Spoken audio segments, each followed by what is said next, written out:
अस्सलाम वालेकुम बच्चों, क्या हाल है। उम्मीद है खैरियत से होंगे। आज आपकी फरमाइश पर हम स्टार्ट करने लगे हैं चैप्टर हाइड्रोकार्बन्स और ख़त्म भी आज ही कर देंगे। इसका मतलब ये है कि अभी अभी आपका ये चैप्टर होने वाला है तैयार। तो अपने पेंसिल, कोई कॉपी, नोटबुक, बुक संभाल के रखो और जो इंपॉर्टेंट चीज़ें हैं वो हाईलाइट करो। मैंने आपके लिए लिख दिया है सारा कुछ, जो मैं आपको बताने वाला हूँ क्या और कैसे आपने इसको पढ़ना है और समझना है, और इंशाल्लाह आपका कॉन्सेप्ट भी क्लियर हो जाएगा और चैप्टर भी तैयार हो जाएगा। तो जो लोग नए ज्वाइन कर रहे हैं वो जल्दी से सब्सक्राइब कर ले, ताकि नेक्स्ट लेक्चर जो है वो भी बड़ा कीमती है, इंशाल्लाह आप तक जल्द से जल्द पहुंच जाएगा। तो शुरू करते हैं आज का लेक्चर। सबसे पहले हम हाइड्रोकार्बन में छोटी सी हमारे पास डेफिनेशन है, और यही इंपॉर्टेंट तरीन चीज है जो आपके नेक्स्ट ईयर में होने वाला है बड़ा सेक्शन। लेकिन अभी फिलहाल बुक ने इंट्रोड्यूस किया है ऑर्गेनिक केमिस्ट्री को। तो ऑर्गेनिक केमिस्ट्री क्या है? ऑर्गेनिक केमिस्ट्री का मतलब है एक ऐसी केमिस्ट्री जिसमें कार्बन के कंपाउंड्स को पढ़ते हैं। यानी जो भी कंपाउंड जिनमें कार्बन है और लाजमी जुज्व है, उसका समझ लो बैकबोन है, जिसके ऊपर सारा स्ट्रक्चर खड़ा है, अगर कार्बन है वो, तो फिर वो कंपाउंड ऑर्गेनिक कंपाउंड और उनकी स्टडी ऑर्गेनिक केमिस्ट्री कहलाती है। तो आसान तरीन तारीफ यही है, the compounds of carbon are called organic compound and their study is called organic chemistry. ठीक है जी। आप यूं भी बोल सकते हो, the study of the compounds of carbon are called organic chemistry. तो दोनों चीजें जिस तरह से आपको समझ में आई हैं लिख लो।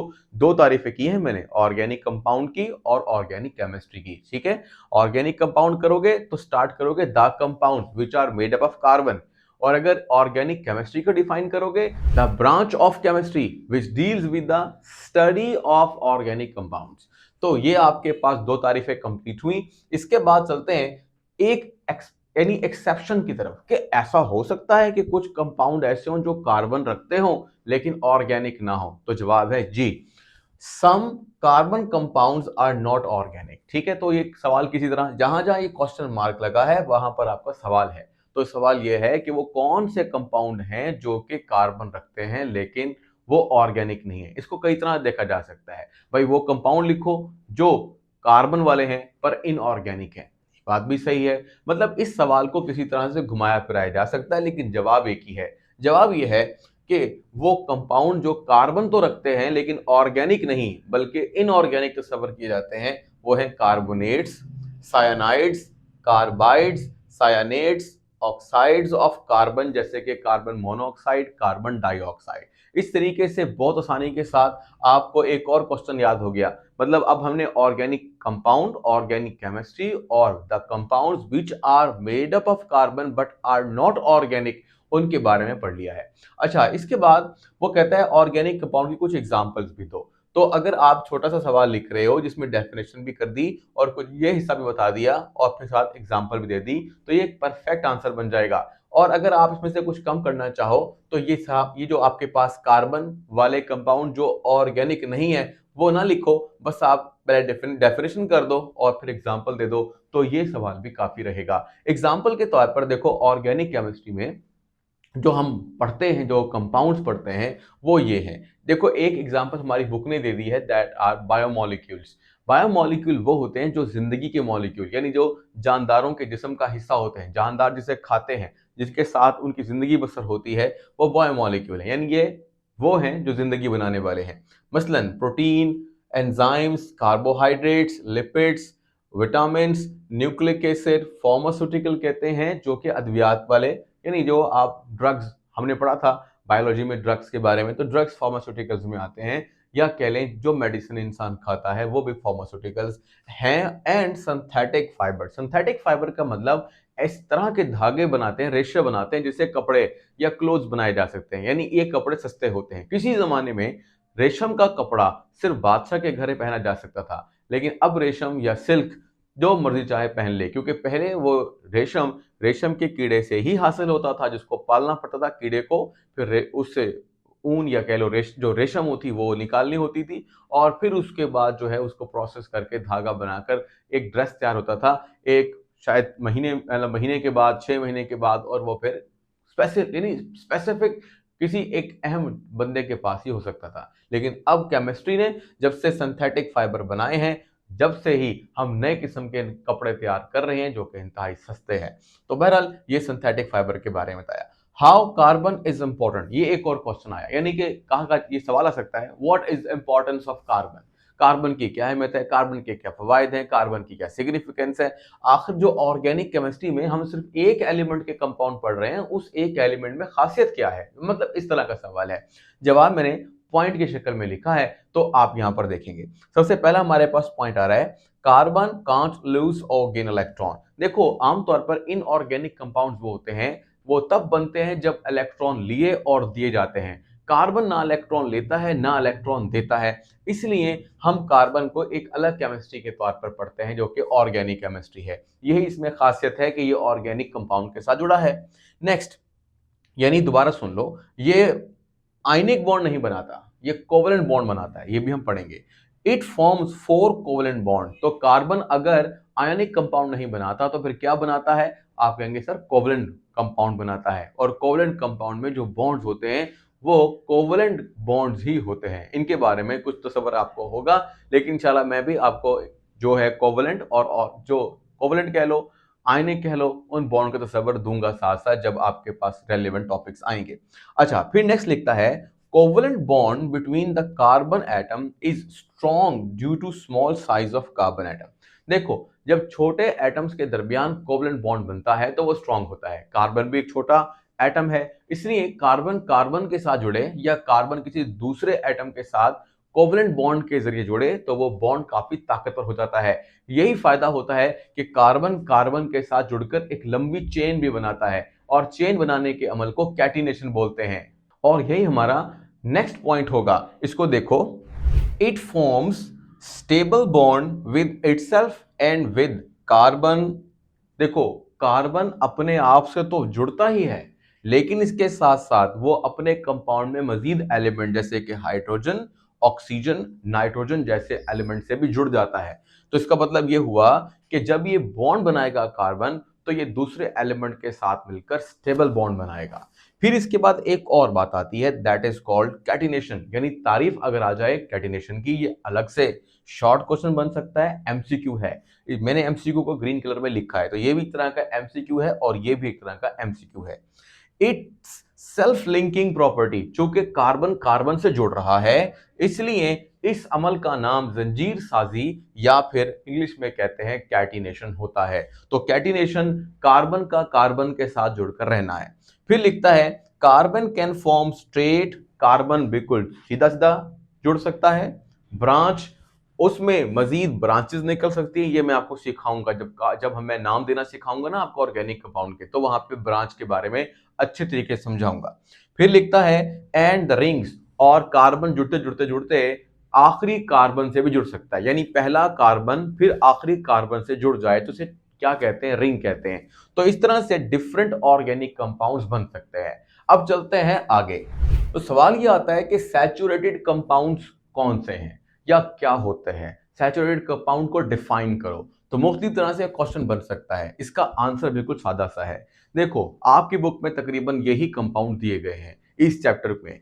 यानी कार्बन जब कार्बन से जुड़े और सिंगल बॉन्ड के जरिए जुड़ जाए तो हम उसको बोलते हैं सैचुरेटेड। यानी कार्बन के ऐसे कंपाउंड जिसमें कार्बन कार्बन सिंगल बॉन्ड पाया जाता है वो कहलाते हैं सैचुरेटेड कंपाउंड। तो इसको डिफाइन करोगे, the compounds in which carbon forms single bond with other atoms are called saturated compounds. यानी कार्बन खुद से भी एक बॉन्ड से जुड़ेगा, और अगर कोई दूसरा एलिमेंट है जैसे कि हाइड्रोजन, वैसे इसके अंदर आप एक बात याद रख लो, हमारी बुक में तारीफ ऐसे ही है, लेकिन आप सिर्फ ये भी कह दोगे ना कि ऐसे कंपाउंड जिसमें कार्बन के सिंगल बॉन्ड पाए जाते हैं उसको बोलते हैं सैचुरेटेड, तो भी काम चलेगा। ठीक है, इसकी एग्जांपल किताब ने दी है मीथेन। देखो मीथेन को हम CH4 करके लिख सकते हैं।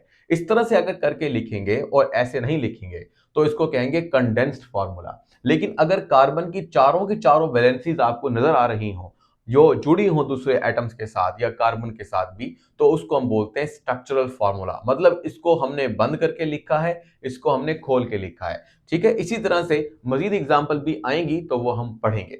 अब यहां पर मजीद एग्जांपल में C2H6, ठीक है ना, CH3Cl, CH3OH, CH3 NH2 ये डिफरेंट किस्म के कंपाउंड है। इसको आप बोल लो इथेन, मिथाइल क्लोराइड, मैथनॉल या मिथाइल अल्कोहल, मिथाइल अमाइन या डिफरेंट किस्म के आप इनके फार्मूलाज डायरेक्ट याद कर लो, क्योंकि बुक में इनके नाम नहीं दिए गए, बस फार्मूलाज ही दिए हुए हैं।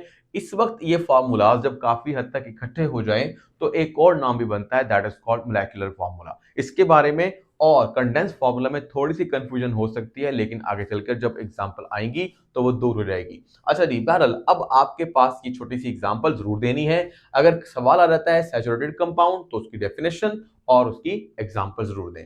अब है जी, व्हाट इज स्ट्रक्चरल फार्मूला। ये मैंने अभी बता तो दिया है कि स्ट्रक्चरल फार्मूला वो होता है जिसमें कार्बन की चारों के चारों वैलेंसी सेटिस्फाई होती हैं या यूटिलाइज्ड होती हैं, इस्तेमाल हो चुकी हैं। जैसे कि देखो, तारीफ में लिखा है a formula which shows the symbols, जो कि दिखाता है, सिंबल कहते हैं जिसे कार्बन हाइड्रोजन नाइट्रोजन के लिए CNO, यानी इस तरह के सिंबल दिखाता है फॉर द एटम्स, यानी कि इसमें आपको कार्बन भी नजर आ रहा है, इसमें आपको हाइड्रोजन भी नजर आ रहा है, इस तरह का होना चाहिए कंपाउंड का, connected with the short line. और ये आपको छोटी छोटी लाइनें जिनको हम बॉन्ड बोलेंगे, क्योंकि बॉन्ड का तस्वर आप अच्छी तरह पढ़ोगे तो फिर इसको बॉन्ड ही कहेंगे, लेकिन अभी आपको ये लाइंस नजर आ रही हैं। तो वो कहता है छोटी छोटी लाइंस के जरिए से जब एक फार्मूला के अंदर सिंबल्स यानी कि CNO जुड़ जाएं तो नजर आए बाकायदा तौर पर जुड़े हुए, तो वो स्ट्रक्चरल फार्मूला कहलाता है। तो कहता है इज कॉल्ड लिख लो या कॉल्ड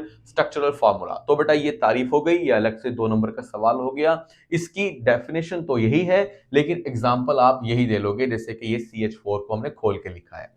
अब आता है नेक्स्ट क्वेश्चन, हाइड्रोकार्बन्स क्या होते हैं, व्हाट आर हाइड्रोकार्बन्स। ठीक है, तो देखो नाम से ही पता चल रहा है कि हाइड्रोकार्बन्स का मतलब है कार्बन और हाइड्रोजन के कंपाउंड। अब इसको हमने कैसे लिखा या आपकी बुक में कैसे है, the organic compound containing carbon and hydrogen only, यानी ऐसे ऑर्गेनिक कंपाउंड जिसमें सिर्फ कार्बन और हाइड्रोजन ही दिखे, जैसे कि ये नजर आ रहा है, जैसे ये नजर आ रहा है, यानी ये नजर आ रहा है C2H6, तो ये कहलाएंगे हाइड्रोकार्बन्स। ठीक है, इनकी एग्जांपल ये भी ठीक है जो मैंने दी है। इसके अलावा बुक ने लिखा है कि इसकी एग्जांपल के तौर पर आप समझ सकते हो natural gas, methane. Natural gas, सुई गैस जो घर में चूल्हे में जलती है, उसको हम क्या कहते हैं केमिस्ट्री में, मीथेन। तो वही मीथेन यहाँ पर दिया गया है। फिर है LPG, लिक्विफाइड पेट्रोलियम गैस, ये भी हमारे पास फ्यूल है।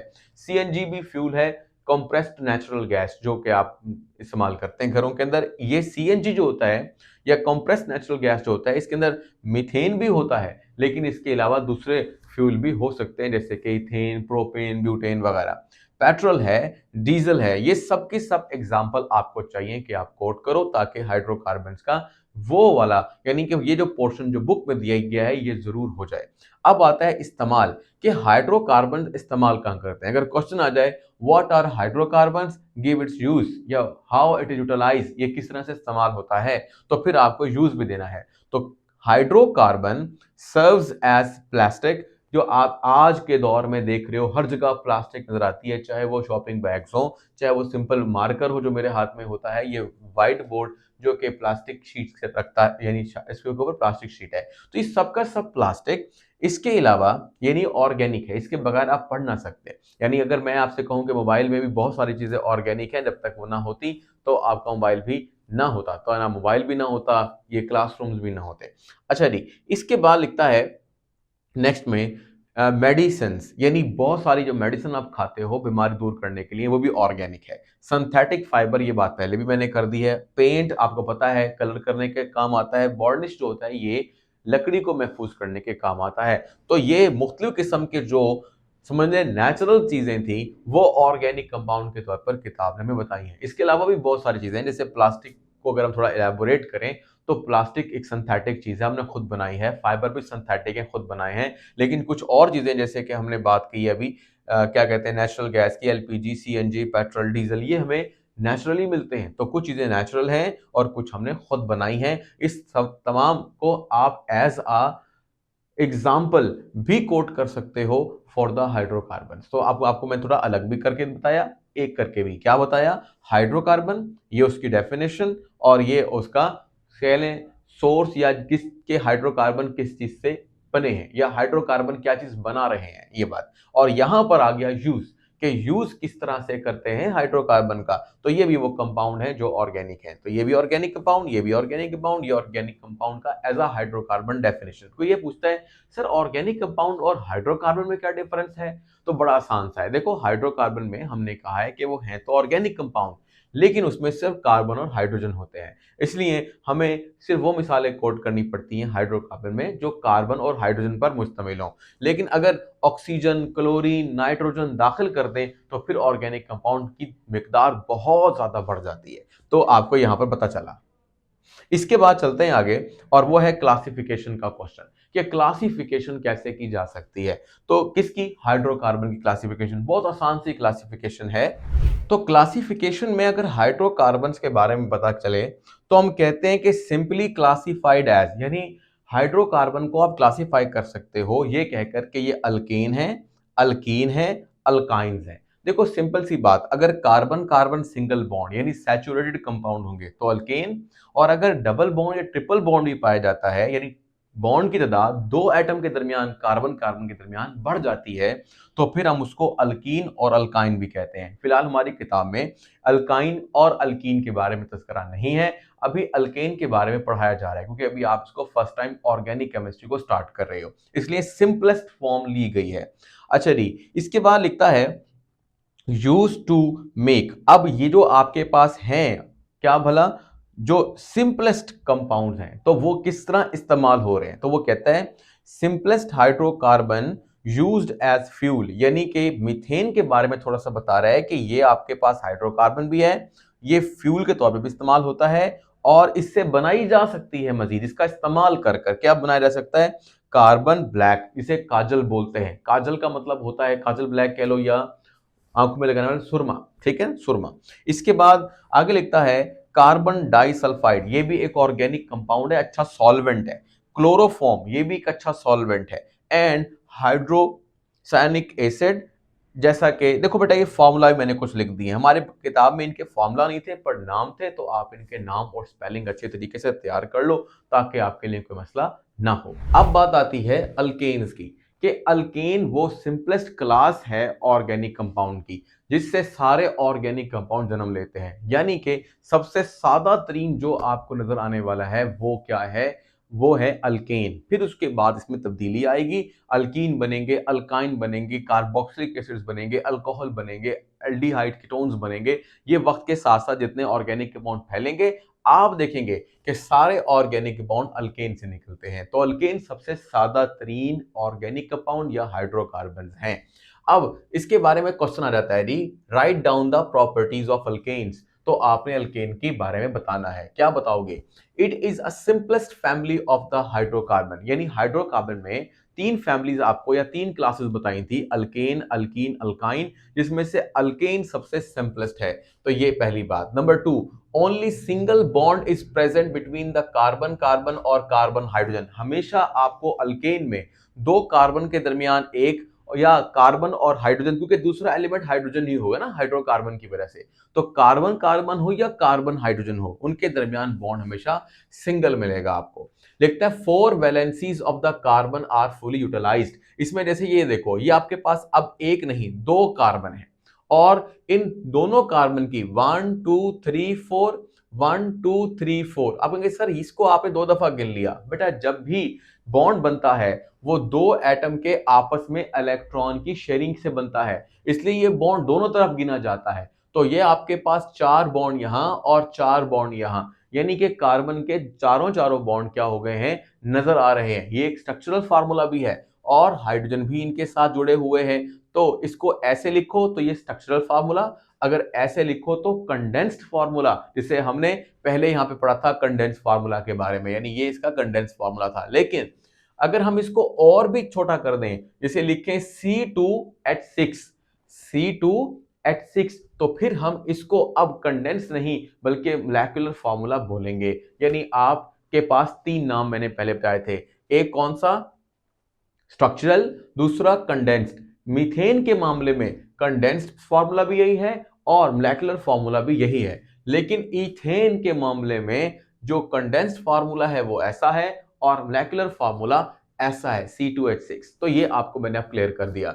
अच्छा जी, अब चलते हैं मजीद आगे जनरल फॉर्मूला, क्योंकि हम पढ़ रहे हैं प्रॉपर्टीज, तो पहले हमने कहा है सादा होते हैं, सिंगल बॉन्ड होता है, चारों वैलेंसी जस्टिफाई होती है, जनरल फॉर्मूला भी होता है, यानी अगर आपको कार्बन की तादाद बता दी जाए तो आप ऑटोमेटिकली हाइड्रोजन की तादाद निकाल सकते हो। चलो हम एग्जांपल लेकर चलते हैं।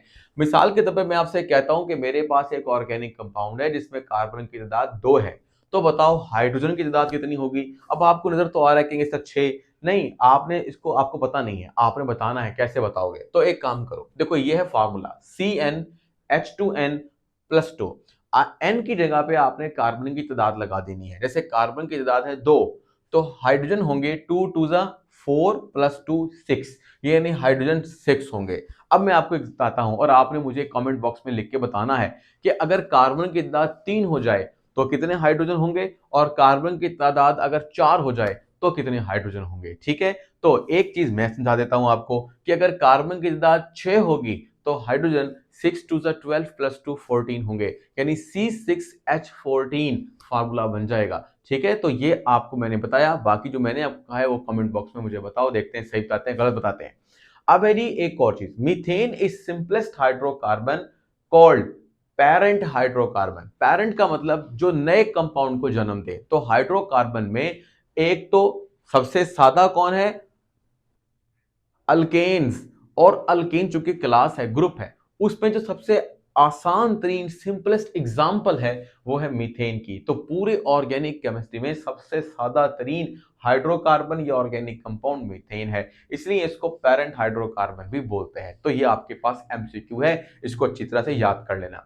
अब नेक्स्ट आता है बहुत अहम चीज, वो ये है कि ऑर्गेनिक कंपाउंड को आप नाम कैसे दोगे, कि उनको नाम, जैसे अभी मैं बोल रहा हूँ मीथेन, इथेन, ये आगे चलेंगे प्रोपेन, ब्यूटेन, ये नाम कैसे देते हैं। तो नाम देने का एक तरीकाकार है, नाम देने के तरीकेकार को बोलते हैं नोमेनक्लेचर। नोम कहते हैं नाम को, क्लेचर कहते हैं अमल को, प्रोसेस को। तो नोमेनक्लेचर नाम देने का अमल। तो नाम देने का जो अमल है वो कैसे है, उसके बारे में कई तरह सवाल आ सकता है। राइट डाउन द नोमेनक्लेचर, ठीक है, और एक क्वेश्चन और भी मैं आपको बताऊंगा रूल्स के बारे में आगे चलकर। लेकिन नोमेनक्लेचर क्या है, अभी फिलहाल ये हमारा बेसिक सेंस है।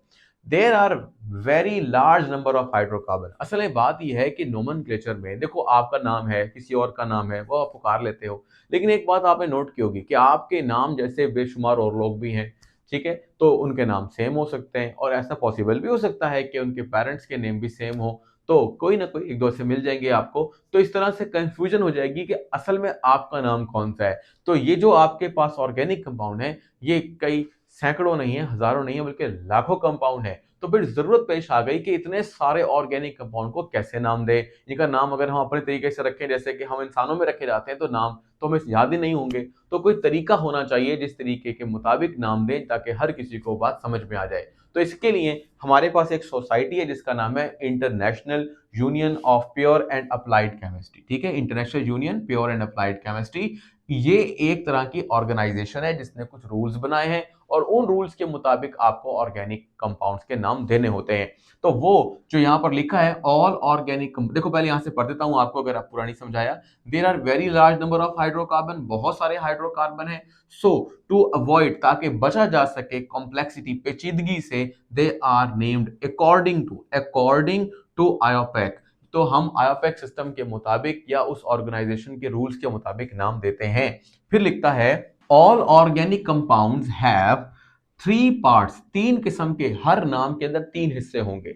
एक का नाम होगा रूट, एक का नाम सुफिक्स, और एक का नाम प्रीफिक्स। तो अगर सिर्फ क्वेश्चन शॉर्ट आ जाए कि नोमेनक्लेचर क्या होता है, तो आप बस इतना ही लिख दो। फिर इसकी एग्जांपल भी कोट की जा सकती है, वो एग्जांपल मैं आपको बताता हूं। अब जो ये आपने 3 नाम पढ़े, रूट, सुफिक्स, प्रीफिक्स, इनकी एक तरतीब होती है। प्रीफिक्स का मतलब पहले आने वाला, फिर रूट, और फिर सुफिक्स, यानी नाम में सबसे पहले प्रीफिक्स लिखेंगे, फिर रूट लिखेंगे, और फिर सुफिक्स लिखेंगे।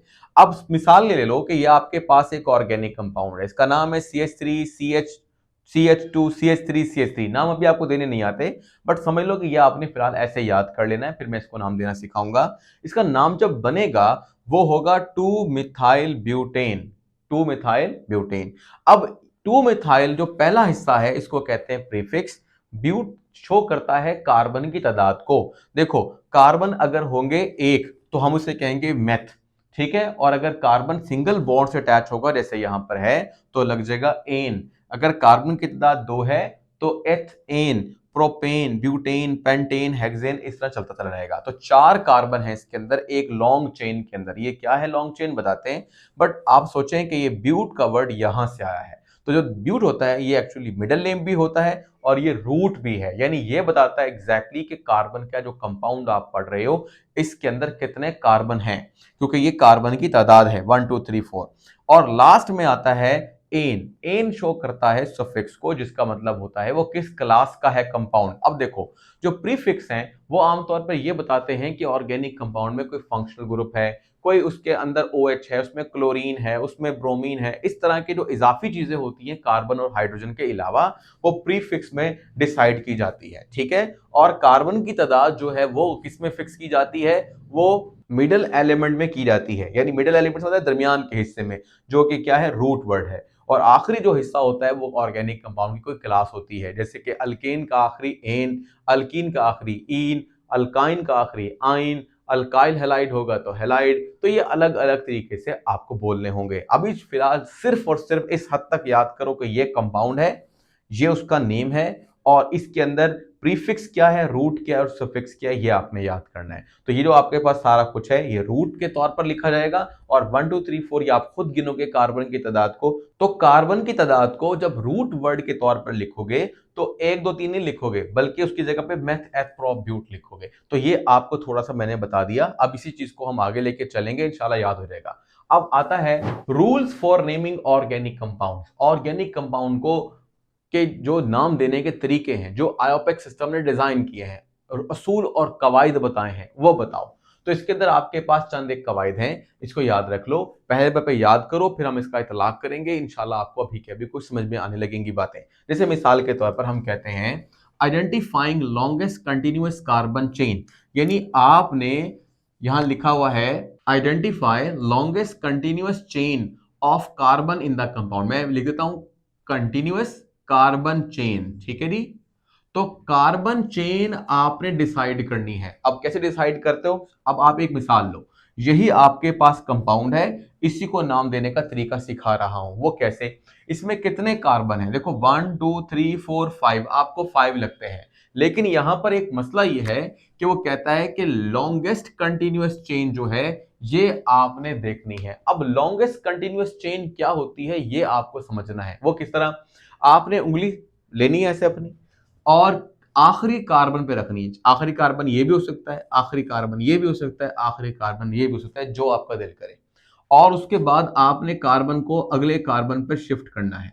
तो आपने रुकना नहीं है, मतलब आपने कहीं पर रुककर दरमियान में रुकना, आपने वापस नहीं जाना, और जहां चले जाए मतलब वापस लौट कर नहीं आना। जैसे सपोज करो आप यूं चले गए तो आपको वापस नहीं आना। देखो अगर यूं चलते हैं तो एक कार्बन, दूसरा कार्बन और ये तीसरा कार्बन, तो 3 कार्बन की चेन हुई, इसे कहते हैं कंटिन्यूअस कार्बन चेन। दोबारा देखो, अगर यूं चलते हैं 1 2 3 नीचे आ जाते हैं 4, तो 4 कार्बन की चेन है। तो आपने वो वाली सेलेक्ट करनी है जो लंबी होती है। तो 3 वाली लंबी है, 4 वाली लंबी है, 4 वाली लंबी है, कि 4 से और कोई 5 वाली तो नहीं हो रही, सब जगह से करके देखनी है। 1 2 3 4 ये 4 बनती है, 1 2 3 4 4 बनती है। इसका मतलब ये हुआ कि maximum continuous carbon chain 4 carbon की है। अब आप चाहे तो चेन यू सिलेक्ट कर लो, तो अभी जवाब सेम आएगा, नाम एक ही बनेगा, चाहे आप चेन ये सिलेक्ट कर लो। तो जो हम चेन सिलेक्ट करते हैं वो ये वाली कर लेते हैं, 1 2 3 और ये 4। तो हमने 4 कार्बन चुन लिए, सही है। और याद रखो कि चेन के अलावा अब इसमें चेन में और क्या क्या है, जैसे मिसाल के तौर पर हम ये कहते हैं कि ये हमारे पास एक चेन बन गई थी जो हमने सेलेक्ट कर ली थी। इस चेन में इसके अलावा क्या है, तो आप कहेंगे सर एक ये भी तो चीज है ना, ये वाली, तो इसका नाम होगा सब्स्टिट्यूएंट भी बोल सकते हैं, इसको ब्रांच भी बोल सकते हैं। तो आपके पास ये ब्रांच के तौर पर आएगा। अब आपको याद रखना है, आप कहेंगे सर गिनती आपने शुरू की है 1 2 3 4, आपने 1 2 3 4 क्यों नहीं की, तो इसका जवाब यह है कि जहां पर सब्स्टिट्यूएंट करीब पड़ता है, यूं चलते हैं तो 2 नंबर कार्बन पर ब्रांच या सब्स्टिट्यूएंट पड़ता है, और अगर यूं चलते हैं तो 1 2 3 पे करीब पड़ता है। तो ये भी एक असूल है कि आपने कोशिश करनी है कि ब्रांच या सब्स्टिट्यूएंट को छोटे नंबर पे रखना है, जो इसी तरह ही पॉसिबल है जैसे मैंने एक गिनती दी है 1 2 3 4। लो भाई, आपके पास जो पहला वाला इसके अंदर रूल था वो हमने फॉलो कर लिया। अब अगले रूल की तरफ चलते हैं। नेक्स्ट है identify class of organic compound. भाई ऑर्गेनिक कंपाउंड की क्लास बताओ। देखो खुद सोचो, ये जो आपके पास single bond single bond single bond नजर आ रहा है, और अगर आप इसे खोलकर भी लिख लो ना, जैसे मिसाल के तौर पर मैं कहता हूं CH3 को खोलकर लिखो, तो आप खोलोगे यानी इसका स्ट्रक्चरल फार्मूला डिजाइन करोगे तो भी आपको सिंगल कार्बन हाइड्रोजन बॉन्ड नजर आएंगे। तो सिंगल बॉन्ड होने की वजह से हम इसको बोलेंगे कि ये है अल्केन या एन। ये जी इसका दूसरा रूल फॉलो हो गया, हमने इसकी क्लास तलाश कर ली जो कि है अल्केन। ठीक है, फिर उसके बाद वो लिखता है आइडेंटिफाई द सब्स्टिट्यूएंट। सब्स्टिट्यूएंट को आइडेंटिफाई करो। भाई सब्स्टिट्यूएंट आपके पास है CH3, CH4 नहीं है, CH3। अगर एक बात याद रखो, अगर आपको फार्मूला आता है मीथेन का, यानी CH का फार्मूला है जो आपको याद है मीथेन, अगर इसमें से एक H निकाल दो तो ये बन जाएगा मिथाइल, ये याद रख लो। ठीक है, अगर आपके पास C2H6 यानी आपके पास है इथेन, तो इसमें से आप एक H निकाल दो, ये बन जाएगा C2H5, इसका नाम है इथाइल। यानी मीथेन से मिथाइल, इथेन से इथाइल, इतना काफी है। अब हमारे पास क्या है, हमारे पास तो ये वाला कंपाउंड लगा हुआ है CH3, तो इसका नाम है मिथाइल। तो ये है जी मिथाइल। अब लिखने का तरीका क्या होगा, लिखने का तरीका वही होगा। तीसरी चीज हमने आइडेंटिफाई कर ली, ये भी बता दिया आपको। अब गौर करो भाई, नाम क्या बना, नाम बना, देखो सबसे पहले आपने कोशिश करनी है जो कार्बन है ना उसका नंबर देना है जिसके ऊपर सब्स्टिट्यूएंट लगा हो, ताकि सब्स्टिट्यूएंट की पूरी इंफॉर्मेशन आ जाए, पता लगे कौन से नंबर कार्बन पर है। तो हमने लिखा 2 मिथाइल, 2 नंबर कार्बन पर मिथाइल लगा है। लो भाई मिथाइल तो हमने पूरा कर लिया। अब हमारे पास आता है रूट नेम, यानी कितने कार्बन की चेन है। भाई 4 कार्बन की चेन है तो ब्यूट, यहां लिखा हुआ है 4 कार्बन हो तो ब्यूट पढ़ो, सो बट ना पढ़ा ब्यूट पढ़ लेना। और आखिर के अंदर आपने ये बताना है कि उसकी क्लास कौन सी है। तो ये अल्केन की क्लास होने की वजह से आखिरी ANE यहां पे लगेगा। तो 2 मिथाइल ब्यूटेन। ये बेटा आपकी किताब के अंदर जो रूल दिए गए हैं ये बहुत थोड़े से दिए गए हैं, और इनके मुताबिक हम सारी इंफॉर्मेशन आपको नहीं डिलीवर कर सकते, लेकिन ये क्लास भी छोटी है, इसमें इतने ही रूल हैं। तो कौन सा रूल पहले लगेगा और कौन सा रूल बाद में लगेगा ये किताब ने नहीं बताया। किताब ने बस 3 चीजें बता दी हैं, प्रीफिक्स, रूट एंड सुफिक्स। इसी के हिसाब से आपके बुक में जो जो नाम आएंगे वो नाम आपने पूरे करने हैं, और जो नाम अभी मजीद रह गए हैं वो इंशाल्लाह मैं आपको करवा दूंगा। इस तरह अभी के अभी आपको वो भी याद हो जाएगा। तो यहां से जो हमने अब तक पढ़ लिया है, जो इंफॉर्मेशन आपको नहीं समझ में आई तो कमेंट बॉक्स में साथ साथ राइट भी कर दिया, कि वो बाद में भूल जाते हो। फिर जब उसका मैं कमेंट आपको करूंगा यानी आंसर दूंगा, रिप्लाई दूंगा, तो फिर आपका नोटिफिकेशन आप तक पहुंच जाएगा। इसके लिए आपका सब्सक्राइबर होना बहुत जरूरी है। बाकी अगर किसी को समझ नहीं आई है, थोड़ा सा मैंने जूम कर दिया है इसको, इसमें देख लो कि किस तरह से हमने कार्बन चेन चुनी थी, और साथ साथ हमने मिथाइल मीथेन से बनाया था CH3, इसको नाम हमने पहले दिया 2 मिथाइल ब्यूट, 4 carbon, and single single bond, तो 2 मिथाइल ब्यूटेन फाइनल नेम है इसका। ठीक है बेटा जी, तो अब हम चलते हैं, जो बकिया हिस्सा बच गया है ऑर्गेनिक कंपाउंड को पढ़कर, जो नेम देने का है और थोड़ा बहुत थ्योरी का पोर्शन है उसको करते हैं। तो बेटा अपनी बुक खोल लीजिए, आपने खोली है तो ठीक है। अब ये जो हमारे पास पेज आ गया है, तकरीबन यहाँ तक हमारा काम मुकम्मल हो गया है। ठीक है, यहाँ तक हमने जो इसमें इंपॉर्टेंट 3 सवाल थे वो मुकम्मल कर लिए हैं। अब जो आपके पास आ रहा है नया पेज, इससे पहले छोटी सी एक इंफॉर्मेशन है, that is interesting information. The distinguishing feature, यानी जो अलग करता है अल्केन को, making them distinct from the other compound, is their lack of reactivity towards usual, या कह सकते हैं जो आमतौर पर केमिकल रिएक्शंस होते हैं वो केमिकल रिएक्शन नहीं देते, कौन, अल्केन, इसलिए इनको इनर्ट भी बोलते हैं। तो अल्केन आमतौर पर दूसरे ऑर्गेनिक कंपाउंड की निस्बत बहुत कम रिएक्शन देते हैं, या जो रिएक्शन देते हैं मुश्किल से देते हैं। ये वाली बात आपकी एक्सरसाइज में भी दी गई है, इसे इनर्टनेस भी कहते हैं, यानी अल्केन इनर्ट होते हैं। तो ये इंटरेस्टिंग इंफॉर्मेशन यहाँ पर आ गई है। अब आते हैं असल सवाल की तरफ, that is name the following compounds according to the IUPAC system, यानी आयोपेक सिस्टम के मुताबिक आपने नेम देना है जिन कंपाउंड्स का। तो इन कंपाउंड्स को हम नाम देते हैं, और जल्दी जल्दी आप भी लिख लो और समझ भी लो साथ साथ कुछ रूल्स के मुताबिक। ठीक है, तो पहले नंबर पर हम लिखते हैं किताब के अंदर से क्या क्या नाम आया। देखो मिसाल के तौर पर हम कहते हैं CH3, CH, CH3 ये एक ब्रांच की तरह है, फिर CH, CH3, CH2 और CH3।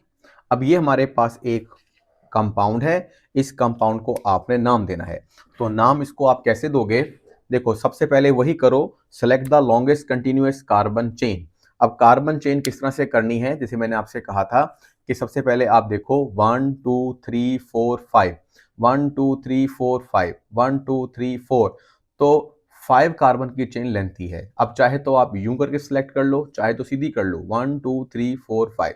तो हमने सबसे लंबी जो चेन है वो सिलेक्ट कर ली है यहाँ पर, ये वाली, ठीक है। अब नंबरिंग आपने यहाँ से देनी है 1 2 3 4 5, क्योंकि ये वाली बात मैंने आपको बता दी है कि नंबरिंग वहां से देते हैं जहां पर सब्स्टिट्यूएंट या ब्रांच करीब पड़ती हो। तो ये पहली ब्रांच 2 नंबर कार्बन पर आएगी, और अगर यहां से नंबरिंग देंगे तो 1 2 3 पर आएगी, तो इसलिए ये नंबरिंग देना ठीक है। तो आपको चेन तो समझ में आ गई भाई, चेन तो हमने दे ली। अब चेन के बाहर कौन से एलिमेंट्स हैं या कह लें हिस्से हैं, वो आपके पास दो सब्स्टिट्यूएंट हैं, एक ये वाला और दूसरा ये वाला। तो इन दोनों का नाम है मिथाइल। तो इसका तरीका ये होगा कि आपको इनके सबसे पहले नंबरिंग देनी है, जो हमने प्रीफिक्स के तौर पे रखना है कि हम कहेंगे 2 नंबर पर और 3 नंबर कार्बन पर, ठीक है। क्या क्या दिए? मिथाइल कितनी दफा? 2 दफा। तो ये आपके पास बहुत सारे रूल्स हैं, लेकिन अभी फिलहाल आप सारे रूल्स करने की बजाय सिर्फ वो काम कर लो जो यहाँ पर दिया गया, ठीक है। समझा मैं आपको देता हूं कि 2 नंबर पर और 3 नंबर पर 2 दफा मिथाइल लगाए। कोई कहता है कि सर इसमें और रूल्स हैं, तो एक रूल तो ये वाला है, इसके अंदर आपको अगर 2 होते हैं तो डाई, अगर 3 होते हैं तो ट्राई इस्तेमाल करना पड़ेगा, अगर सेम सब्स्टिट्यूएंट या ब्रांचेस होंगी।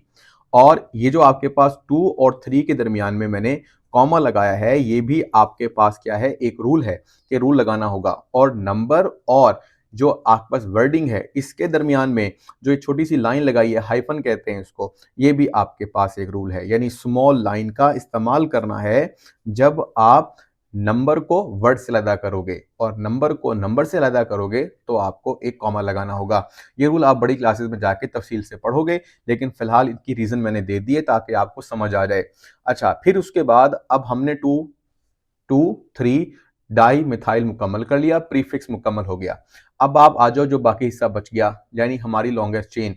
इसमें कितने कार्बन की चेन है? 5 कार्बन की चेन है। तो 5 को बोलते हैं पेंट, और हर कार्बन के दरमियान सिंगल सिंगल बॉन्ड है, तो इसलिए आप लगाओगे एन। तो ये बन गया 2 3 डाई मिथाइल पेंटेन, इसका नाम, ठीक है।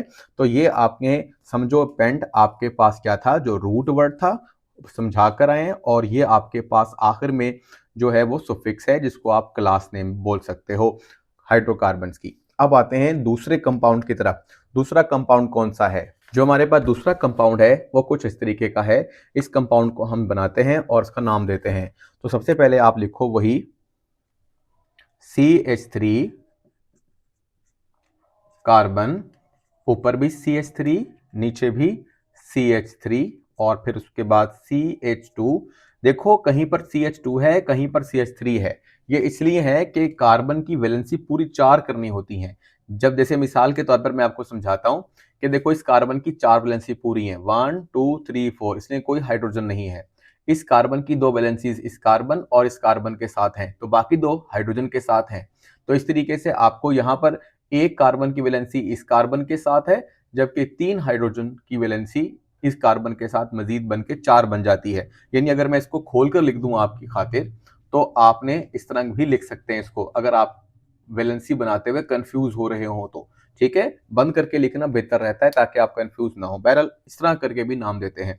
अब आप में से कोई कहेगा सर ये वाले भी गिनने हैं? बेटा देखो, हाइड्रोजन नहीं गिनने, हाइड्रोजन ब्रांच नहीं है, हाइड्रोजन कार्बन नहीं है, कार्बन को गिनना है जस्ट आपने। लेकिन चलो, अब आपकी प्रैक्टिस हो जाएगी। सिर्फ कार्बन को जहन में रखते हुए लॉन्गेस्ट चेन चुनो, 1 2 3 4, 1 2 3 4, 1 2 3 4, 1 2 3, 1 2 3। इसका मतलब है कि सबसे लंबी चेन 4 कार्बन की है। तो 1 2 3 4। अब आप गिनती यहां से देना शुरू करते हैं 1 2, तो यहाँ पर कोई ब्रांच नहीं है, लेकिन यहां से गिनती देना शुरू करते हैं तो 2 पर ब्रांच है, तो गिनती यहां से देना सही रहेगी, 1 2 3 4। सिर्फ कार्बन को, हाइड्रोजन को भूल जाओ, समझो हाइड्रोजन है ही नहीं, कार्बन के हिसाब से बात करनी है। अब ये आपके पास क्या है, एक सब्स्टिट्यूएंट या ब्रांच है, और आपकी लॉन्गेस्ट कार्बन चेन ये वाली है। सिर्फ कार्बन को सोचते हुए बात करनी है। अब आपको नाम देना आ जाएगा। अच्छा, इसके अंदर एक यहां पर भी सब्स्टिट्यूएंट है, तो 2 सब्स्टिट्यूएंट है। अब तरीकाकार क्या होगा? तरीकाकार ये होगा कि आपने कहना है कि 2 नंबर कार्बन पर और फिर 2 नंबर कार्बन पर क्या 2 दफा क्या लगा है, मिथाइल लगा है। तो ये आपके पास ये भी एक तरीका है, ये भी इसके अंदर एक रूल है, बताता हूं। तो 2 डाई मिथाइल, बाकी कितने कार्बन की चेन है, 1 2 3 4 4 कार्बन की चेन है, तो ब्यूट, और फिर सिंगल सिंगल बॉन्ड है हर एक कार्बन के दरमियान, तो एन, ये इसका नाम होगा 2 डाई मिथाइल ब्यूटेन। अब यहां पर एक रूल ये कहता है कि अगर आपके पास एक ही कार्बन पर एक तरह का सब्स्टिट्यूएंट या कोई सब्स्टिट्यूएंट भी रिपीट हो रहा हो, आमतौर पर ये सिमिलर होते हैं सब्स्टिट्यूएंट एक ही कार्बन पर, तो फिर हमें उस नंबर को भी रिपीट करना है। तो रिपीट करिए, एक दफा नहीं लिखना दो, बल्कि लिखना है 2 फिर उसके बाद क्या लगेंगे, 2 दफा मिथाइल, तो 2 डाई मिथाइल। तो ये रूल इसके अंदर लगेंगे जो हमारी बुक में इतने वाजे नहीं है, लेकिन नाम देते हुए आपने लाजमी तौर पर इसे करना है। तो अब आपको समझ में आ गया कि ये एक नेम है बेटा जी, ये अच्छी तरह रट्टा लगा लो, पक्के तरीके से याद कर लो, इसमें कोई मुश्किल भी नहीं रहेगी। अच्छा, इसके बाद हमारे पास नेक्स्ट आ रहा है, वो है मीथेन से। मीथेन, इथेन, प्रोपेन, ब्यूटेन, ये 5 आपके पास नाम दिए गए हैं और इनके साथ साथ इनके डॉट और क्रॉस स्ट्रक्चर भी दिए गए हैं। तो डॉट क्रॉस स्ट्रक्चर बनाना बड़ा आसान सा है, मैं एक काम करता हूं, मैं आपको ब्यूटेन बनाना सिखा देता हूं और इसी तरीके से आपको बाकी भी आ जाएंगे। तो इसमें आपने सबसे पहले आपको बताया जाएगा कि ब्यूटेन, क्वेश्चन आ रहा है कि ब्यूटेन का डॉट एंड क्रॉस स्ट्रक्चर लिखो। किसका भाई, ब्यूटेन का।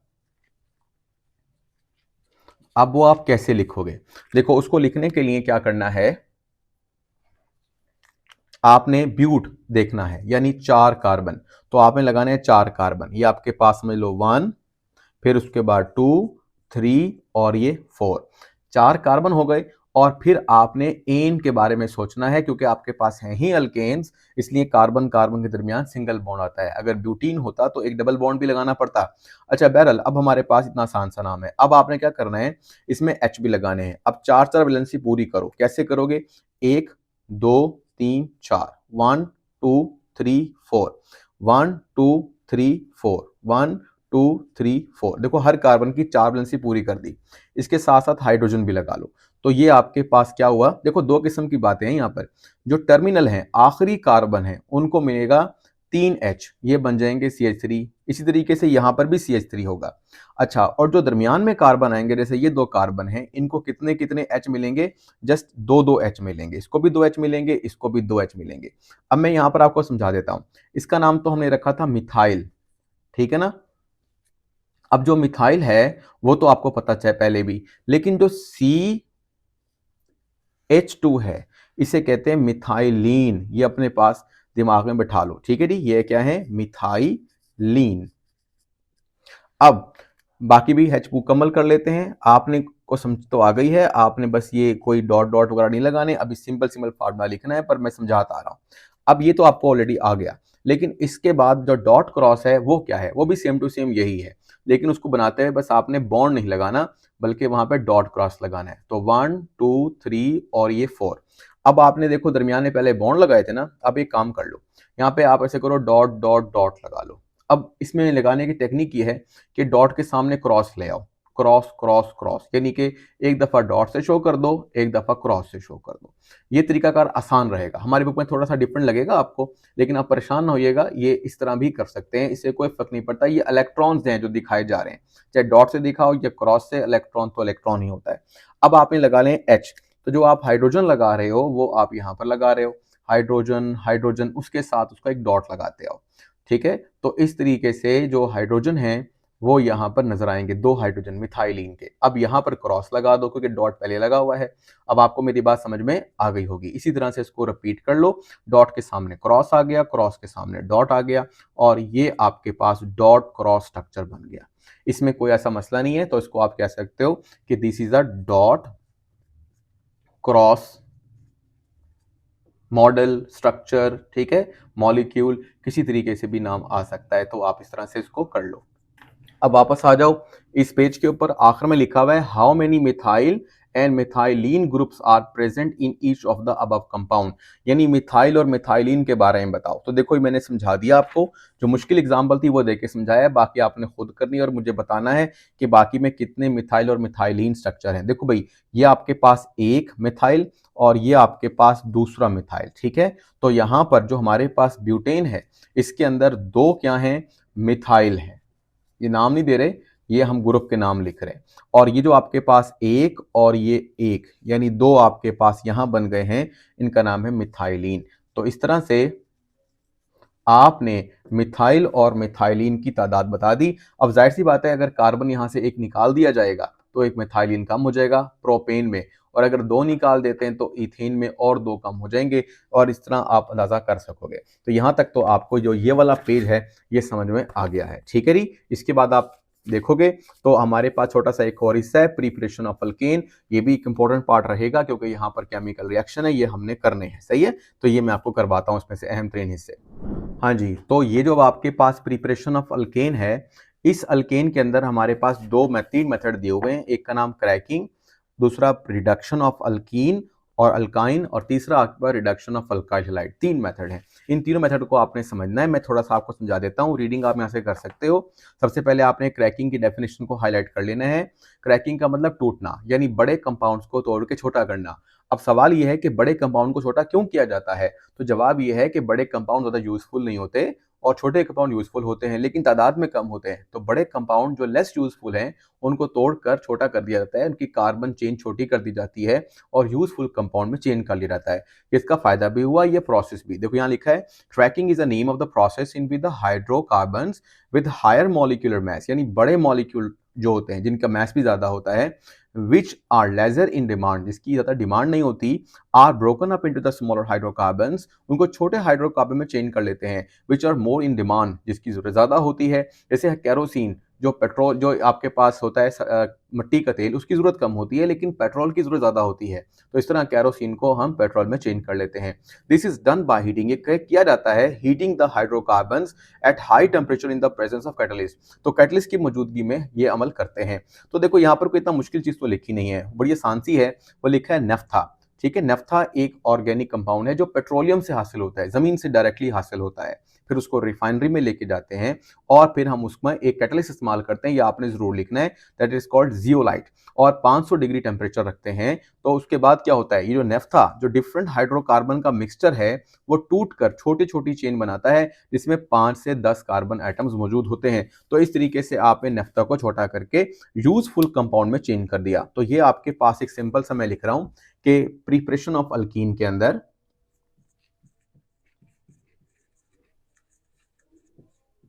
यानी आपके पास तीन प्रोसेस हैं। तो प्रिपरेशन ऑफ अल्केन्स में जो पहला प्रोसेस आपने पढ़ा है दैट इज कॉल्ड क्रैकिंग, ठीक है। इसकी जो इक्वेशन है वो आपने जरूर राइट करनी है। यानी सिंपल सी बात है, आपने लिख देना है नेफ्था जो मैंने अभी आपको बताया है, और उसके बाद आपने लिखना है ये कंडीशन। अगर आपने कंडीशन ना लिखी, जियोलाइट जो है वो आपके पास क्या है, एक कैटलिस्ट है, याद रखना। और फिर टेम्परेचर लिखना कभी ना भूलना, ये हमेशा जरूरी है, इसके बगैर ऑर्गेनिक रिएक्शन गलत हो जाते हैं। और फिर आपने लिखना है कि यहां पर चूंकि ये क्या था, आपके पास एक मिक्सचर था, ठीक है ना। ये तो था मिक्सचर, अब मिक्सचर के हिस्से हो रहे हैं, और वो कैसे हो रहे हैं, उसमें कार्बन चेन हो सकती है 1 2 3 4 5 से 10 तक हो सकती है, और इसके साथ साथ H लगा लो। ये आखिरी और शुरू वाले के साथ एक एक, यानी CH3 और बाकी सब दरमियान वाले के साथ CH2 लगा सकते हो, तो ये भी बन जाता है। इसको कहते हैं 5 कार्बन है तो पेंट, और सिंगल बॉन्ड है तो एन। तो बहरहाल ये आपको बनाने की जरूरत नहीं, जैसे बुक ने लिखा था ना, बुक ने लिखा था यहाँ पर alkanes and alkenes containing 5 to 10 carbon atom, यही लिख दीजिएगा, आपका काम मुकम्मल हो जाएगा। अच्छा, इसके बाद एक छोटी सी इंफॉर्मेशन है, दैट इज इंटरेस्टिंग इंफॉर्मेशन। वो कहता है cracking of hydrocarbon helps balance the availability of the petroleum fractions. Petroleum जमीन से हासिल होता है, जिसके बहुत सारे हिस्से होते हैं, उन हिस्सों को फ्रैक्शंस बोलते हैं, with the demand for them. तो जिसकी जरूरत ज्यादा होती है वो हम तैयार कर लेते हैं क्रैकिंग के जरिए से। व्हेन क्रैकिंग ट्रांसफॉर्म्स, जब क्रैकिंग तब्दील करता है बिगर हाइड्रोकार्बन इनटू स्मॉलर हाइड्रोकार्बन, बड़े हाइड्रोकार्बन को छोटा करता है, the fuel supply is increased. तो इस तरह से जो फ्यूल हमने देना होता है गाड़ियों को, बसों को, ट्रक वगैरह को, जिनकी जरूरत होती है वो बढ़ जाता है, यानी कि इस तरह से हमारे पास फ्यूल ज्यादा आ जाता है। That helps to balance demand with supply, इस तरह जिस चीज की जरूरत ज्यादा होती है वो पूरी कर ली जाती है, यानी कि एक चीज की जरूरत कम है तो उसको तब्दील कर लेते हैं उस शय में जिसकी जरूरत ज्यादा होती है। अच्छा, अब आते हैं दूसरे प्रोसेस की तरफ, that is called reduction of alkyne. तो आपने याद कर लेना है बेटा, रिडक्शन का मतलब होता है हाइड्रोजन की एडिशन, तो रिडक्शन करनी है। अब किसकी करनी है? अल्कीन की। अल्कीन से मुराद ये है, मैं आपको समझा देता हूं। पहले आपने एक एग्जांपल लिखनी है अल्कीन, जैसे कि इसकी एग्जांपल हो सकती है इथीन, प्रोपीन, ब्यूटीन, पेंटीन। कम से कम 2 कार्बन होने जरूरी हैं इसमें। क्यों? देखो, अगर कार्बन कार्बन के दरमियान सिंगल बॉन्ड होता है तो वो अल्केन कहलाते हैं, 2 हैं तो एथेन कहलाते हैं। लेकिन अगर हम यहां पर डबल बॉन्ड डाल दें तो इसका नाम बन जाएगा एथ, यानी 2 कार्बन। गिनती मैंने आपको बताई है, पहले याद कर लोगे याद नहीं है तो। और फिर उसके बाद डाल दो इन। इन का मतलब है कार्बन कार्बन डबल बॉन्ड, ये कर लो। उसके बाद एच लगा लो। अब देखो कितने एच की जरूरत है, यहाँ पे भी 2 एच की जरूरत है क्योंकि 2 वैलेंसी पहले कार्बन की हैं, तो 4 करनी होती है, 1 2 3 4। इसी तरीके से यहाँ पर भी 1 2 3 4। ये आपने कर लिया। ऐसे लिख लो या बुक में जैसे लिखा है, बुक में इस तरह से लिखा है तो बुक में CH2 यानी आप कंडेंस करके लिख लो, मैंने स्ट्रक्चरली लिखा है। अच्छा, उसके बाद आपने करना है रिडक्शन। तो रिडक्शन तो हम सीख रहे थे, रिडक्शन का मतलब है हाइड्रोजन की एडिशन। H2 लिख लो या मेरी तरह HH लिख लो। अब मैं आपको वो समझाना चाहता हूं, वो क्या? मैं कहता हूं कि हम ये वाला बॉन्ड भी तोड़ देंगे और हम इनमें से भी एक बॉन्ड तोड़ देंगे। तोड़ने से क्या होगा? तोड़ने से होगा ये कि आपके पास अब एक बॉन्ड यहां पर रह जाएगा और 2 हाइड्रोजन तो पहले ही यहां पर थे। इस तरीके से फॉर्मूला पिछला वाला तो वैसे का वैसे ही लिख दिया मैंने, लेकिन अब ये जो बॉन्ड टूट गया है वो जाकर 2 हाइड्रोजन प्रोड्यूस करेगा और दोनों हाइड्रोजन यहां पर आके लग जाएंगे। इस तरह कार्बन की वैलेंसी 4 भी पूरी हो जाएगी और आपके पास एक नया कंपाउंड बनेगा। ये आपके पास एक स्ट्रक्चरल फार्मूला है। अगर इसको आप सिंपल करके लिखना चाहो तो ऐसे करके लिख सकते हो, CH3 ठीक है, मिला के लिख लो CH3। इस तरीके से क्या हुआ? इस तरीके से हुआ ये कि आपने एक कंडेंस स्ट्रक्चर बनाया। ये आपके पास कंडेंस्ड फार्मूला है और ये जो आपके पास है ये क्या है? इसमें 2 कार्बन है तो वही एथ और सिंगल सिंगल बॉन्ड है तो एन। अब आपको समझ में आया कि हमने जब अल्कीन या इथीन, अल्कीन क्लास का नाम है, इथीन एक एग्जांपल है, तो इथीन की जब हमने रिडक्शन की तो उससे क्या बना? इथेन। और ये भी आप बोल सकते हो ये कंपाउंड थे अनसैचुरेटेड, यानी आपने अनसैचुरेटेड हाइड्रोकार्बन को चेंज कर लिया सैचुरेटेड हाइड्रोकार्बन में। तो सवाल कैसे भी आ सकता है और पूछ सकता है कि सैचुरेटेड हाइड्रोकार्बन कैसे बनते हैं अनसैचुरेटेड से, तो जवाब यही रहेगा, रिडक्शन ऑफ अल्कीन।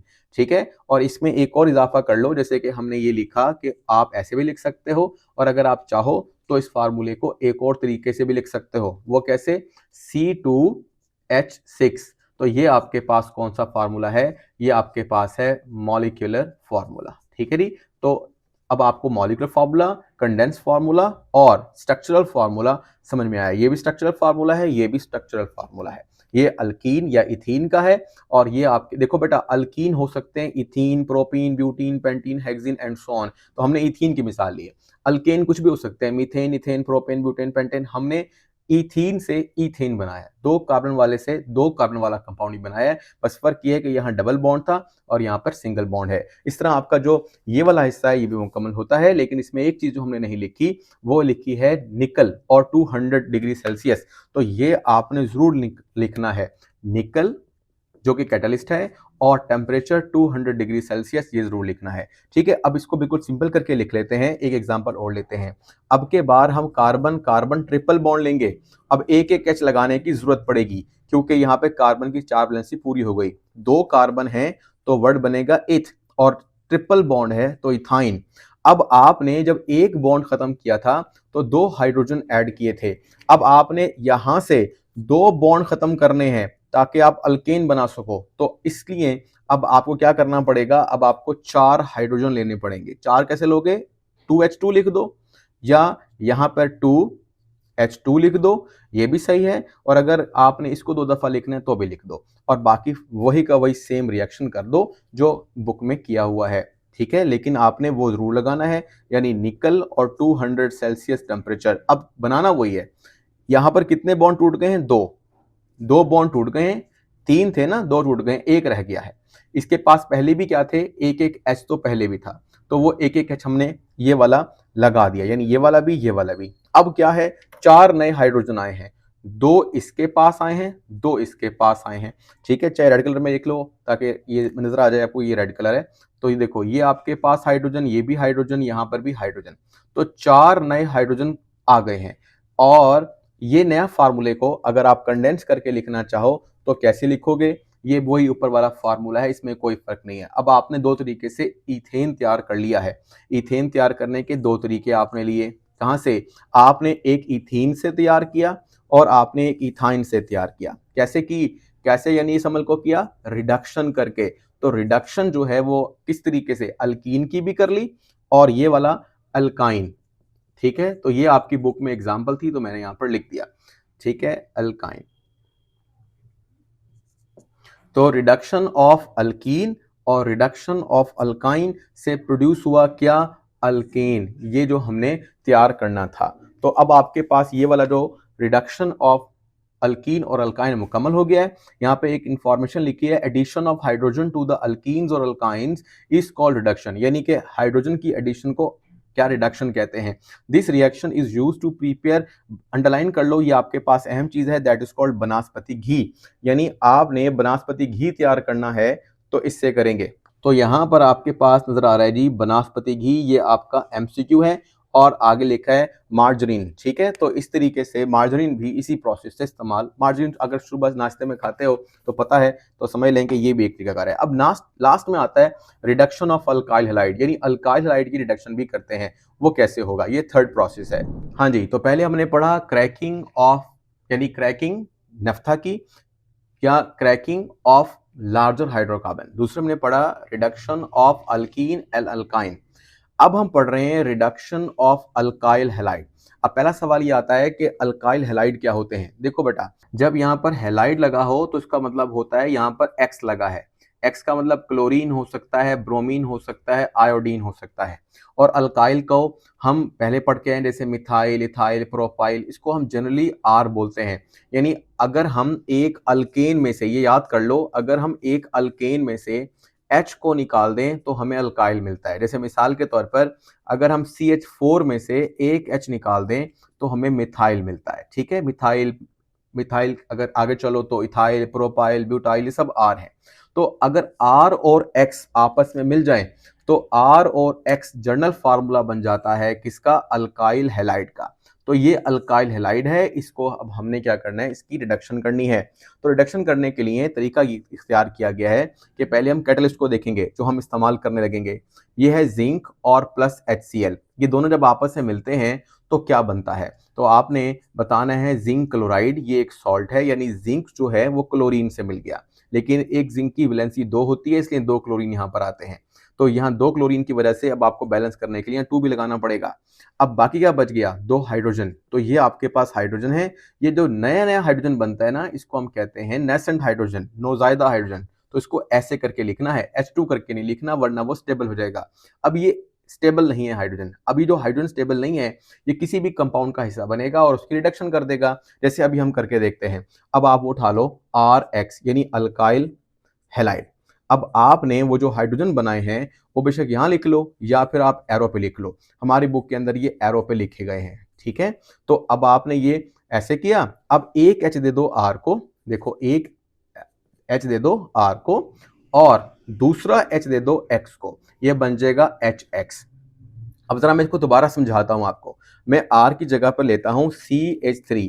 तो देखो भाई, हमने ले लिया CH3 और X की जगह पे हम इनमें से कोई ले लेते हैं, जैसे कि Cl। ठीक है, और फिर उसके बाद हम एरो लेते हैं। अब एरो पे ये लिखने की बजाय, यानी 2H कहां से पैदा हुआ था वो लिख देते हैं, जैसे कि यहाँ पे लिख देते हैं Zn।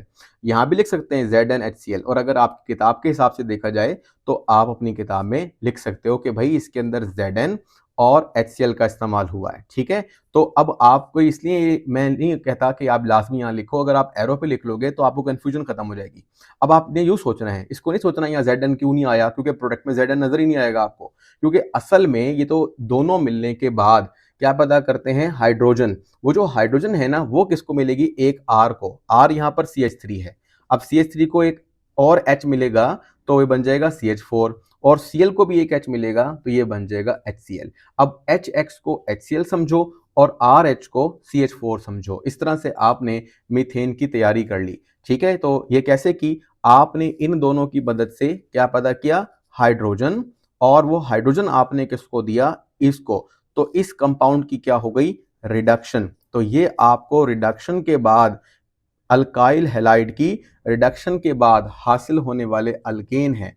ठीक है, ये अल्केन की मिसाल यहाँ पर मीथेन दी गई है, तो इसलिए हम मीथेन लिख रहे हैं। अगर आप यहाँ पर शुरू करते, आपको पूछता हूं मैं, अगर हम CH3 की जगह लिखते C2H5, यानी इसका नाम है इथाइल, तो बताओ फिर यहाँ पर कौन सा अल्केन बनता? ये आपका क्वेश्चन है, ये आपने हल करके बताना है। यानी कि अगर CH3 की जगह C2H5 होता तो प्रोडक्ट में कौन सा अल्केन बनता? मेरे पास तो मीथेन बना है।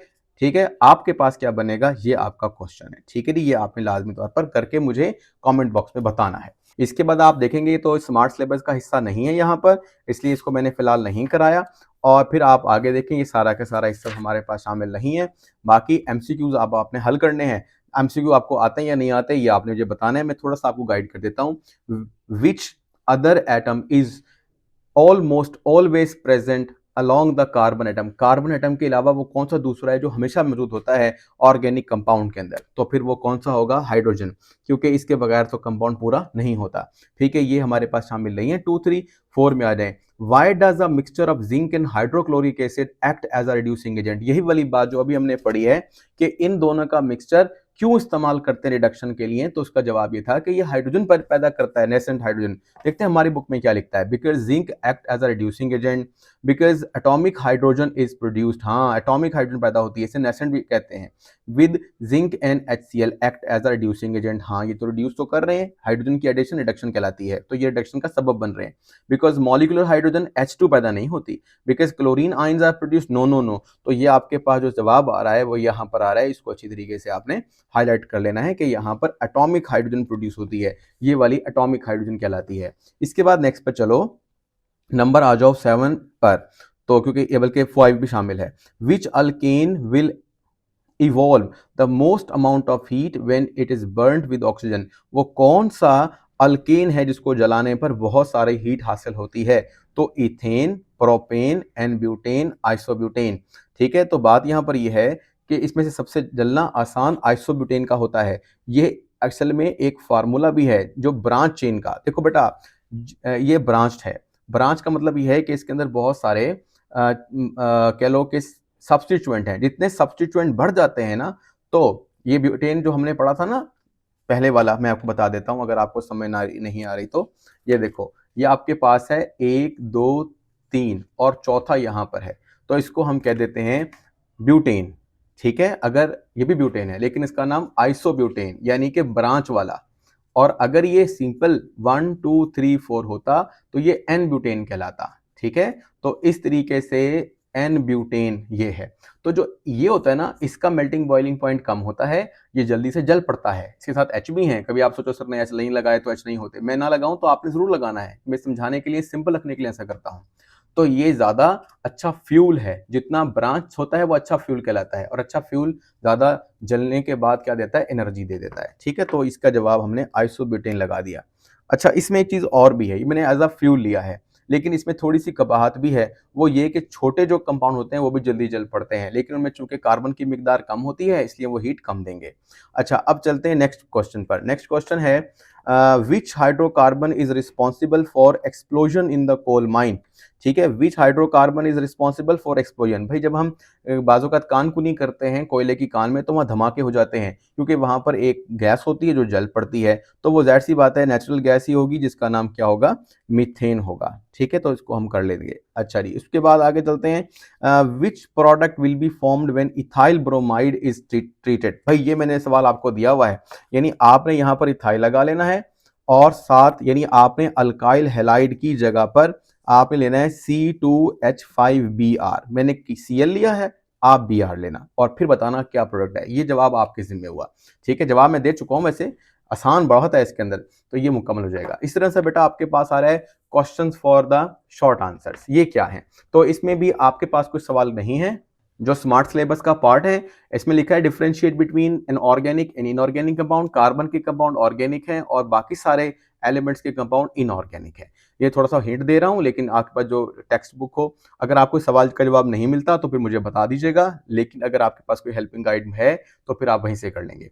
Y are organic compound found in large numbers? क्योंकि कार्बन कैटिनेशन कर सकता है, जंजीर साजी करने की वजह से कार्बन के बेशुमार कंपाउंड बन जाते हैं।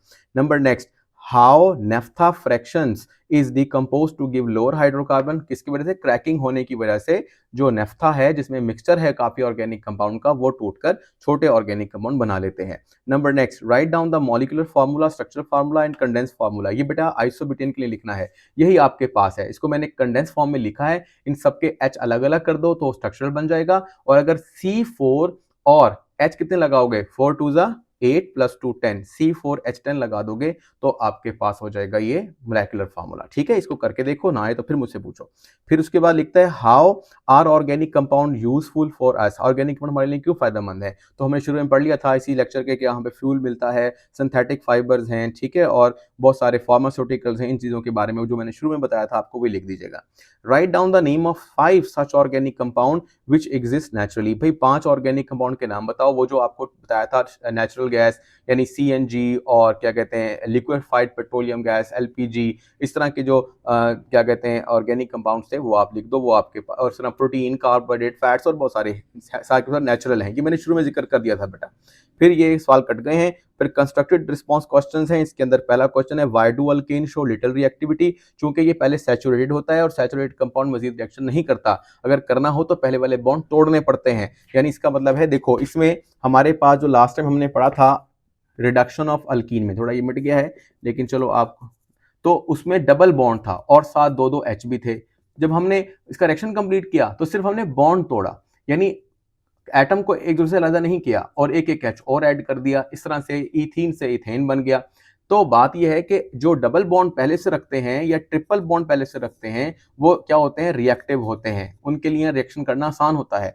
लेकिन जहां पर सिंगल बॉन्ड मौजूद होता है कार्बन कार्बन, वो रिएक्शन मुश्किल से शो करते हैं। तो सिंपल सी बात यह है, आपने कहना है क्योंकि ये ऑलरेडी सैचुरेटेड होते हैं कंपाउंड अल्केन्स, इसलिए ज्यादा रिएक्शन शो नहीं करते। फिर लिखता है next question, why does mixture of natural gas and air explode. भाई नेचुरल गैस जो होती है मीथेन वो फ्यूल है और हवा के अंदर जो ऑक्सीजन है वो जलने में मदद करती है। तो इस तरह जब फ्यूल को ऑक्सीजन मिलती है तो धमाका हो सकता है अगर ज्यादा मिकदार में फ्यूल मौजूद है।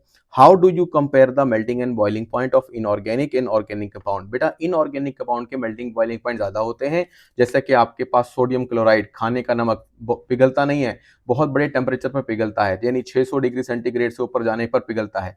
जबकि जो ज्यादातर ऑर्गेनिक कंपाउंड हैं, जो छोटे ऑर्गेनिक कंपाउंड हैं कम कार्बन रखने वाले, वो तो हैं ही गैसेस, ठीक है, और जो थोड़े बड़े भी हैं जैसे पेट्रोल, आपको पता है, तो उस पेट्रोल के अंदर हो सकता है कार्बन की तादाद 7 हो, 8 हो, ठीक है, 10 हो, ये मुख्तलिफ होते हैं, तो उनके कार्बन जल्दी जल्दी जल जाते हैं। इसका मतलब है कि ऑर्गेनिक कंपाउंड जल्दी मेल्टिंग बॉइलिंग पॉइंट छोटा होता है, कम होता है, और इनऑर्गेनिक का ज्यादा होता है। तो ये बातें भी लिख देंगे मिला जुला कर तो काम चलेगा। फिर उसके बाद लिखता है, ये तकरीबन क्वेश्चन नहीं है हमारे पास, हमने छोड़ दिए हैं। फिर नेक्स्ट पे आ जाओ जी, डिस्क्रिप्टिव क्वेश्चंस के अंदर यह है describe the importance of organic compound in daily life, ये शुरू में हो गया था। Why is carbon is so important, ये भी शुरू में मैंने आपको अलग से क्वेश्चन बना के करवा दिया था। एक्सप्लेन आयोपेक सिस्टम, ये भी मैंने आपको करवा दिया है, तो उसमें ऐसा कुछ नहीं है। इस तरह इन्वेस्टिगेटिव क्वेश्चन में कहते हैं neem is a common tree grown throughout our country, हमारे मुल्क में नीम का दरख्त बहुत सारा उगाया जाता है। Comment on the medicinal benefits of this tree, ये इन्वेस्टिगेटिव क्वेश्चन है, इसके अंदर आप कह सकते हैं ये डिफरेंट बीमारियों को दूर करने के लिए इस्तेमाल किया जा सकता है। आपको एक घर में टोटका, जितने भी टोटके हैं घर में वो आप लिख सकते हो। आप इसके अंदर लिख सकते हो कि जरिए से स्किन का इलाज किया जा सकता है। आप लिख सकते हो कि इसके पानी पीने से जो होता है, जो क्या कहते हैं, ये डिटॉक्सिफिकेशन करता है, यानी अंदर मौजूद जो जहरीले मादे हैं उनको कम कर देता है या उनके असर को कम कर देता है। तो इसमें डिटॉक्सिफिकेशन लिख दो, ठीक है, मेडिसिनल यूज लिख दो, और लिख दो कि ये आपने सुना होगा साबुन, नीम वाला साबुन, तो ये एक फ्रेशनेस का भी देता है, क्या कहते हैं, फील देता है, फील ऑफ फ्रेशनेस। तो दो तीन बातें मिला के लिखो, खत्म हो जाएगा। अगर name a few popular medicines which are in fact organic compound, तो जो और आपको तकरीबन आती हैं, जो आपके घर में जाएं, आप घर में जो शीशियाँ पड़ी हैं, सिरप्स पड़े हुए हैं, उनमें ज़्यादातर जो है वो ऑर्गेनिक कंपाउंड उसके ऊपर लिखे होते हैं, ठीक है, तो आप कर सकते हैं। मैं कोई अपनी कोई ढूंढता हूँ कोई ना कोई चीज़ मेडिसिन घर में, तो वो और आपको दिखाता हूँ। हाँ भाई, ये देखो, ये मैं एक दो मेडिसिन खा के लाया हूँ, वैसे तो घर में भरी होती हैं, आपने अपने पेरेंट्स की देख लेनी है। तो ये मैं आपको दिखाता हूँ, यहाँ पर लिखा हुआ है, अगर आपको नजर आ जाए, ये लिखा हुआ है ग्लिक्लाजाइड, ठीक है, ये पढ़ना है आपने, ऊपर वाला नहीं पढ़ना। तो नीचे जो नाम लिखा होता है ये आपने पढ़ना है, ठीक है, तो नजर आ गया होगा उम्मीद है। इसके बाद जो है ना, एक और मेडिसिन है ये वाली, इस मेडिसिन में लिखा हुआ है डाइलॉक्सानाइड फ्यूराइट, ठीक है, मेटोनिडाजोल, बेंजोएट, ये सारे बेंजोएट बेंजीन से निकला है, तो ये सारे के सारे ऑर्गेनिक कंपाउंड है। बहुत सारे कंपाउंड ऑर्गेनिक ही होते हैं। ये जो आपके पास मार्कर की इंक होती है, इस मार्कर की इंक भी जो होती है ये भी ऑर्गेनिक नेचर की होती है। मेल्टिंग बॉइलिंग पॉइंट कम होते हैं, व्हाइट बोर्ड पे आते ही उड़ जाती है, यानी इसका जिसका जो सॉल्वेंट होता है। और ये जो आपके पास समझ लें कि पाउडर है, ये पीछे बच जाता है। तो ये देखो, ये आपके पास मेरे हाथ सारे इसी तरह के हो रहे हैं, तो ये पाउडर इसमें शामिल है। ठीक है जी, तो इसमें लिखा हुआ भी है कुछ ना कुछ, तो आपके पास मुख्तलिफ किस्म के नाम मुख्तलिफ जगहों पे लिखे होंगे। असल में ये जो आपके पास क्वेश्चन है डिस्क्रिप्टिव क्वेश्चन में, यानी सॉरी इन्वेस्टिगेटिव क्वेश्चन में, इसमें आपने इन्वेस्टिगेट करना होता है। ये सवाल एग्जाम में आने वाले वैसे कम है मेरा ख्याल से, लेकिन ये प्रैक्टिकल इंपॉर्टेंस के ज़्यादा है। अच्छा बेटा, फिर थैंक यू सो मच कि आपने इस वीडियो को यहाँ तक देख लिया, यानी आपको अच्छा लगा है। तो इसलिए मैं लाजमी कहूँगा कि आपने सब्सक्राइब किए बगैर बिल्कुल भी नहीं जाना और दूसरों को भी बताना है और थम्स अप करना है, लाइक करना है। यही हमारी मोटिवेशन है। इसके ज़रिए से हम आपको बहुत सारा मज़ीद नॉलेज देंगे। इंशाल्लाह मिलते हैं नेक्स्ट लेक्चर में, तो अपना ख्याल रखिएगा।